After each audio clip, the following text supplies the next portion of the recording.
Welcome into SportBet Extra. I'm your host, Paul Rami, here every Tuesday through Friday, 11 a.m. Eastern, 10 a.m. Central. Today is November 12th, 2025. We've got a great show for you today. Going to recap everything that we talked about and went over yesterday, all the plays that we had. We'll go over my college football top 10. I want to compare what I've got compared to the CFP they have going on there. We'll also look at a little bit of the NBA All-Star, kind of see what's going on with that new format that they've proposed and they've agreed upon for this year. And then we'll get into some college basketball, check out what plays that I've got going for tonight. So let's go ahead and get right into it.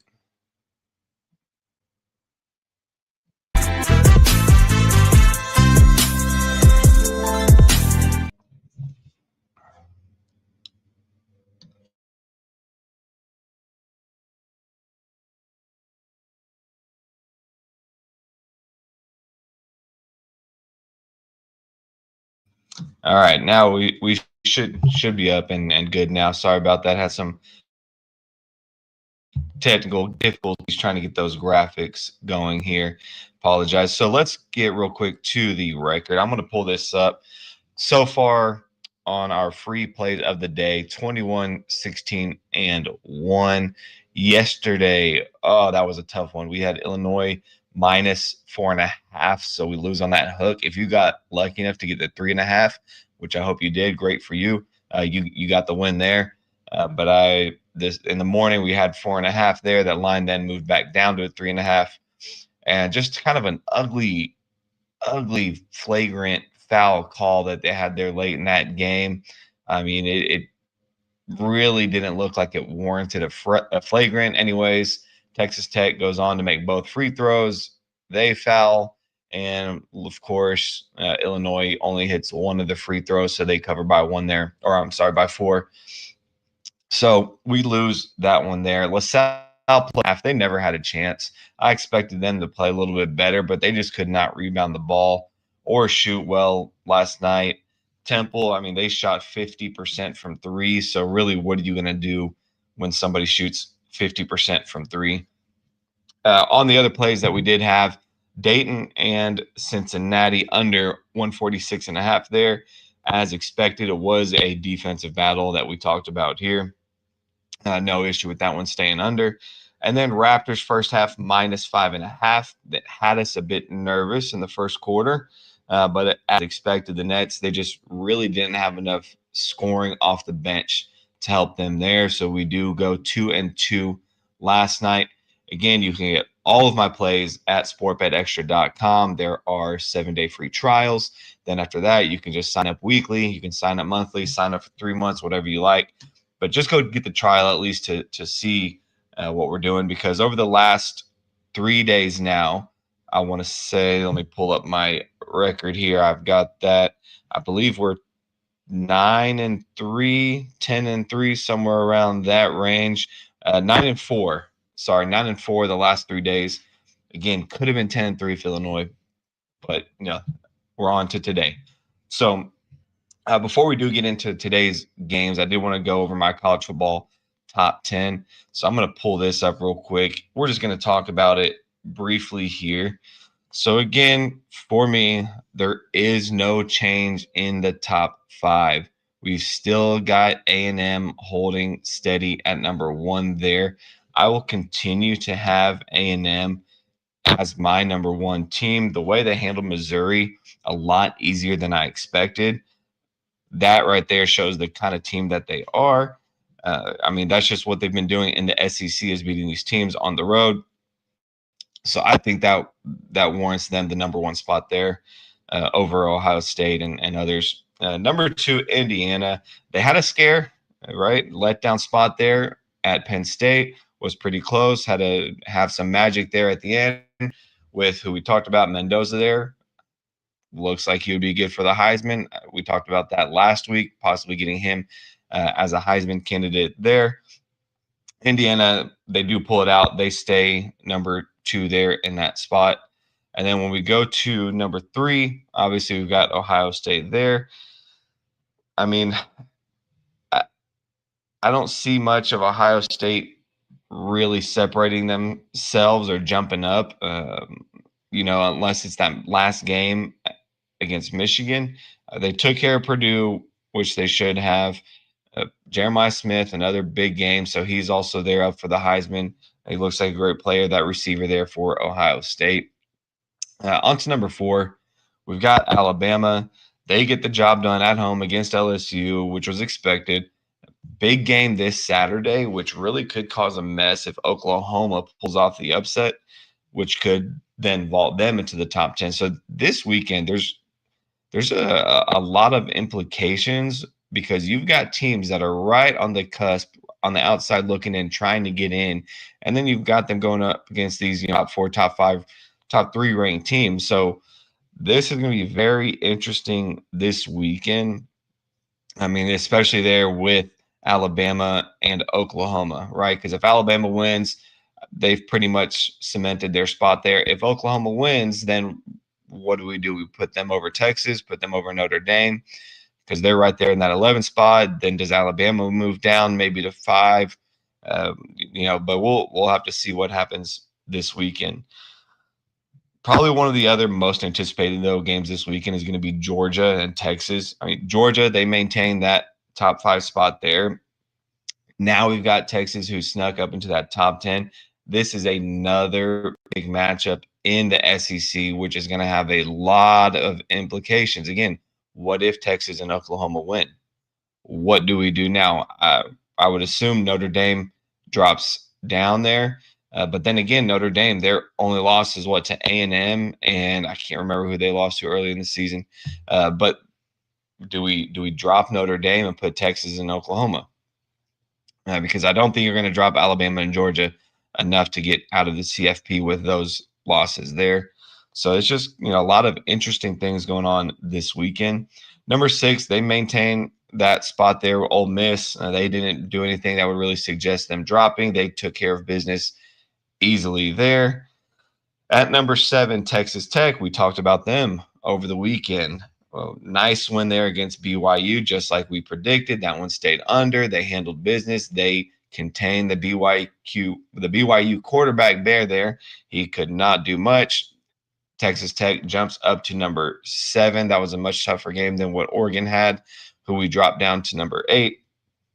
Oregon, we will continue to talk about. They almost slip up in Iowa. They get the job done. I am still not high on this Oregon team. I would not even bat an eye if Texas and Oklahoma win this weekend and Oregon just completely drops out. That is fine with me. I don't quite see Oregon as that great of a team. So I have them there at 8. And then number 9, again, Notre Dame, they've really got to be careful because they don't really have much on their schedule that can push them up any further. So really, they're, like I said, just relying on the teams below them to not win because they don't have enough to really bolster their case to get in here at the end. Lastly, number 10, of course, there we do have Texas. They just beat Vanderbilt most recently now, and then they go on the road to Georgia. I mean, if they lose here at Georgia, they're not necessarily out, I would say. It just leaves it for Oklahoma to jump in. Again, kind of a lot of big things going on this weekend with, of course, Alabama, Oklahoma, Georgia, Texas. So we'll see how those play out. But again, I still have A&M as my number 1 team. I would have no problem taking them to win the whole thing. I would like to double check and see what their odds are if I can pull that up really quick. So if I've got here A&M, they're plus 700 right now to win the national championship. I still think that's a good number there. I'd prefer to have a little bit more, like closer to 10-1, but 7-1, I would still take that with A&M there. Again, I'm not a big believer in Ohio State. So maybe I will be you know, eating my words come national championship time. But until then, I'm going with A&M to win the national championship. I'm still believing in them. So that is our college football top 10 there that we've got. I really wanted to get into college basketball, but first, I just want to talk about the NBA with this new All Star format that they're going with. I mean, I don't know if it's old school of me or what it is, but just, the All Star game has completely gone downhill over the last 10, 15 years, right? Back when it was East versus West, when you had Kobe, Jordan, AI, all these guys, like that was the prime. Again, I don't know if it's just because I'm older and I'm in, that's what I like. That's one of those things when you do get older, you say, "Oh, I'm never gonna be like that." These young kids, they never know what they're talking about. But with what the NBA is doing here, let's just kind of read over what they're doing for the All Star game. So All Star Game 2026, they're going to have two teams of U.S. players, one of international as well. So you have a total of three teams there, and they're going to compete in a round robin tournament featuring 4 12-minute games. So you're going to just completely split it up. We're not doing East versus West. We're not doing anything. We're making it three teams now and doing round robin, which is really not good for the US because when you look at that, the world is going to end up embarrassing the US players. You've got guys like Luka, Giannis, Jokic, Wemby. I mean, you've got all these international players who can really start to run circles around the NBA players. I mean, Sengun there as well. It's just not going to be a good look for the U.S. players. They really just need to go back to this East and West. But what they're going to do, they're going to select 12 All Stars from each conference. They're going to have 5 players honored as starters from each conference, selected by the fans, which accounts for 50% of the votes. Current NBA players, 25%, and then other media as another 25%. So then they're going to also have 7 players honored as reserves from each conference that are going to be selected there by coaches. They're not going to have any regard for position. So that's going to be determined at a later date for how they're going to assign the players to the 2 U.S. teams as well. And then this year, if the NBA All-Star voting does not result in selection of 16 U.S. players and 8 international players, then the NBA commissioner, Adam Silver, will select additional All-Stars to join either group to reach that minimum. In that case, at least one team would have more than 8 players. So why do all this and make this confusing? Why do we not just go back to East versus West, make this more enjoyable? Because now you start to get in this territory where it's like, man, nobody wants to watch this. I mean, maybe just speaking for myself. I'm not sure. Maybe the younger generation does like it. But you're going to have, again, this round robin tournament. You have Team A playing Team B in game one.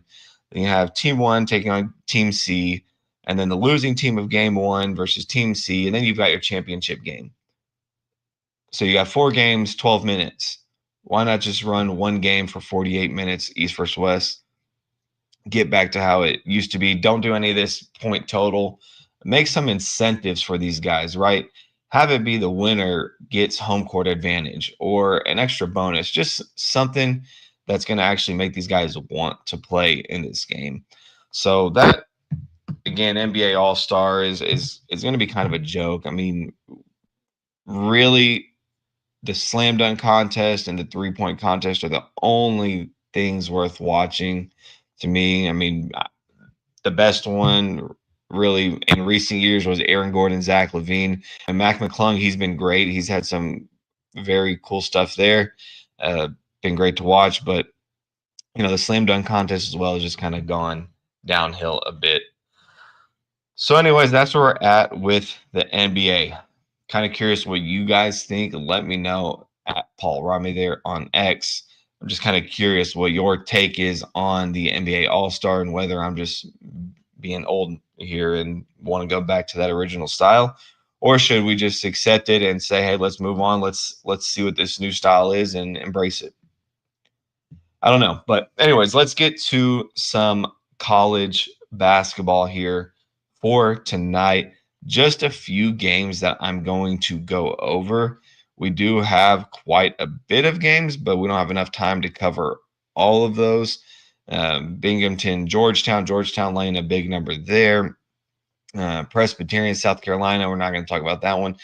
One that I do want to talk about, excuse me there, is St. Joe's at Virginia Tech. Virginia Tech here laying the 11.5. St. Joe's, they had a late roster change this offseason. Billy Lane, he left to join the Knicks in September, so that made some room for Steve Donahue, who was the associate there. He gets promoted to head coach. So a very late change in the offseason for the coach there. Once that change is made, none of the guys, they transferred out, so he kept those same players there. However, they did lose a few guys in the offseason, but they kept 9 of those players from last year's 22 and 13 season. So that's great. You have that core group of guys there. They had a Deuce Jones out of LaSalle, who's already made an immediate impact by being the team's leading scorer there.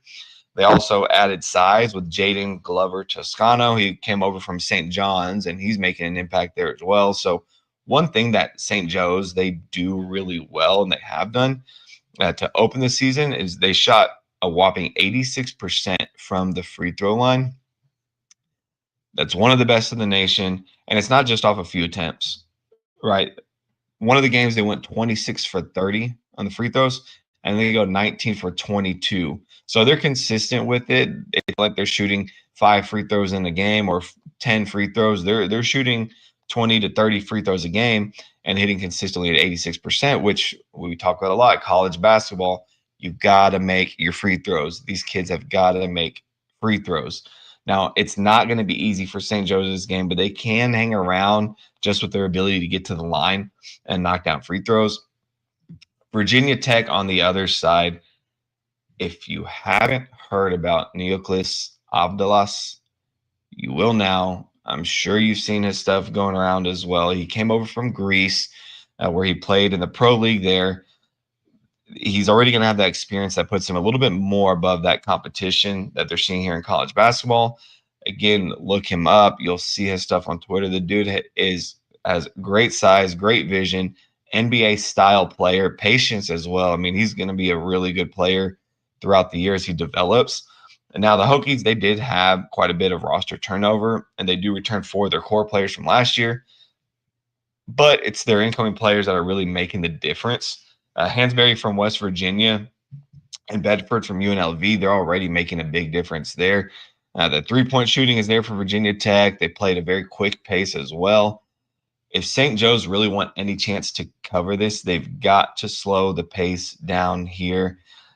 That's going to be their only way. Control that style of play. Play in the half court. That's going to work a little bit better for St. Joe's.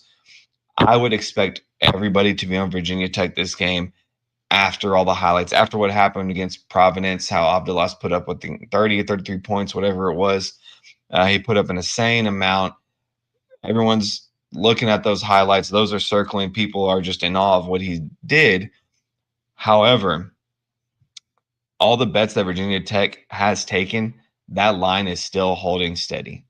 You're still right at that around that 11.5 number. So I would be careful with Virginia Tech laying that large number of 11.5. Again, could see St. Joe's covering that here. Next one we're going to talk about real quick is Minnesota at Missouri. Missouri laying the 6.5 or 7. It's just kind of fluctuating between those two right now. Nico Medved comes over from Colorado State to coach Minnesota. Experienced a massive roster turnover in the offseason. I mean, only 2 scholarship players returned to Minnesota. So it's essentially a whole new team that they're getting here. Cade Tyson from North Carolina, he comes over. He's already lit up the scoreboard with 25 points a game there. Jalen Crocker Johnson followed coach over from Colorado State, and he's going to be a key player for that team, especially in that rebounding category there. A lot of other transfers came in from all over the place. So they've really had no problem playing well together, which is kind of, surprising there. Defense is going to be this team's identity. Where will they look? They're going to look to force bad shots. win with rebounding. That's what is going to be Minnesota's MO there. That's what they want to do. Missouri, we saw what they've done recently. We're, of course, on the wrong side when we took VMI there. Missouri just dominated them in rebounds and steals. Again, Minnesota is a much tougher competition than VMI was. Now, they're not going to have that same type of performance that they had against VMI. If Missouri's shots, if they're falling from three tonight, then it's going to be a long night for Minnesota, as they just don't have the pace or the perimeter shooting to keep up. However, this is another one of those scenarios where their free throw shooting can keep them in the game, as Missouri struggles from the line. Going to be very critical in these late game scenarios. I'd be leaning maybe Minnesota here for this one, just because they could get close to covering that again if their free throws are falling. Last one I'm going to talk about. This one's going to be very quick. North Texas at Oregon State. Oregon State laying the 2.5 there. Denial Robinson, coach, he came over from Cleveland State. He brought 3 players with him in Dylan Arnett, Jashawn Stevenson, and Reese Robinson. So North Texas, what they're going to look to do, what their MO is, what we like to say here is they're going to be a team that really gets after it defensively. We saw that with Ross Hodge when he coached there. They want to keep that same type of style here. That's a very tough team defensively. And it's really kind of that same song and dance we've talked about over the past week now, where you have a team with guys that have that cohesion in North Texas, right? A lot of the transfers coming over from Cleveland State, they've played together. They know the coach. And then you've got some nice incoming transfers who have been able to kind of gel with them early. Oregon State, on the other side, they lose all 5 starters. They only return some key players that are more depth pieces. Again, this is one of those where I'm not going to put too much into it. North Texas, I'd lean them here to cover that small number against Oregon State. I just feel like North Texas is going to have a little bit more defensively and really get after it against Oregon State, forcing those bad shots, which, is going to end up hurting Oregon State here at the end. That's all I've got time for as far as these games that we're going to talk about. I mean, there's plenty of others tonight. Not a lot of great ranked matchups. I mean, you've got North Florida at Tennessee. Tennessee laying the 41.5 there. FDU at Texas. Texas laying the 31.5. Oakland at Houston. Same thing. Houston laying the 31.5. I talked about this last week. Sometimes it's easy to just take those 30-point spreads, lay it, and watch them win by 40, 50, whatever it may be. Other than that, I'm not going to cover anything else for today. We're going to go ahead and cut it here today. My play of the day, which I will give out, though, right now. I want to see what the current odds are for that one here. As we're going to go back to the St. Joe's and Virginia Tech game there. We are going to take St. Joe's. It looks like I'm getting a plus 12 right now at minus 109. We can take the minus 11.5 at minus 102.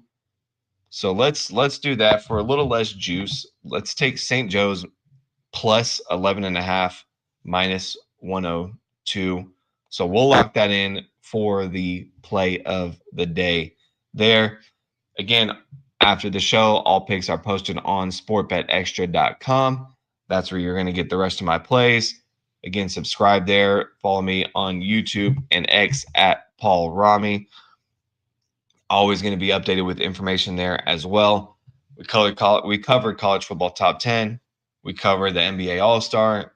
Covered a couple of college basketball games. Again, we will be back tomorrow to talk more college basketball, maybe some NBA.